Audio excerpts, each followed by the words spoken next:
இந்த சம பாருங்க 1 1 1 1 is equal to R, 2 2 2 2 is equal to G, 3 3 3 3 is equal to E, 4 4 4 4 is equal to N, 5 5 5 5 is equal to N ன்னு கேட்டிருக்காங்க. இவன் இந்த சம்ம நம்ம பார்த்து ஒன்னுன்னு வந்திருக்கு. இப்ப ஆல்பபெட்டிக் ஆர்டர்ல பார்த்தா கூட ஏதான் ஒண்ணு வரணுமே தவிர ஆர் வராது. அப்ப அந்த சம்ம எல்லாம் பார்த்தா வித்தியாசமா இருக்கு. அப்ப இந்த சம்ம நம்ம என்ன பண்ண போறோம் அப்படின்னா எல்லாத்தையுமே கூட்ட போறோம்.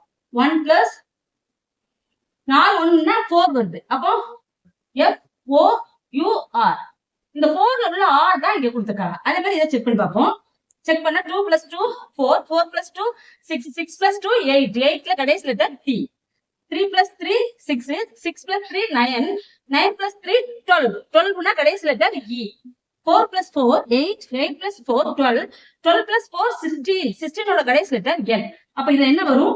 5 plus 5 10, 10 plus 5 15, 15 plus 5 20, 20 ஓட கடைசி லெட்டர்